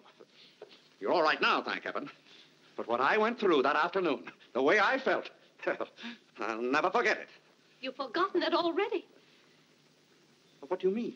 That was the day you gave me your sacred promise. Yes, but I wouldn't have given you my promise if I hadn't thought you were dying. And you wouldn't have almost died if John hadn't given you that dog medicine. Don't you see? Well, the whole thing is illegal. Suppose I had died.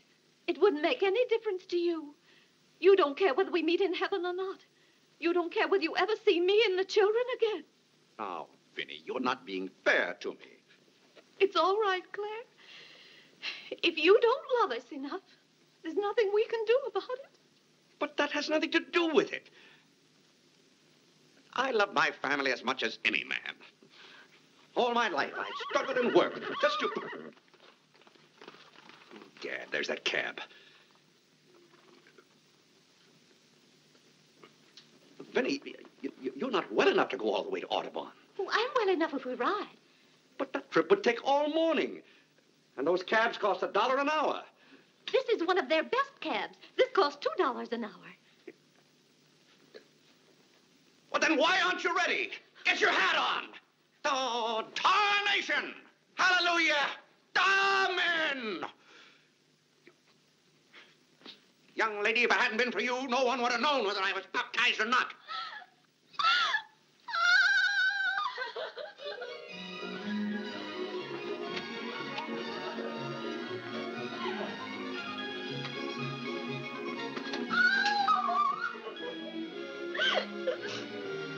Oh, Gad!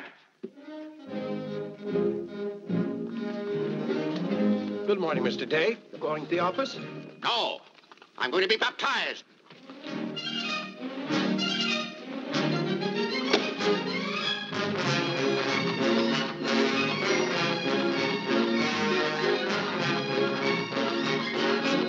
Thank you.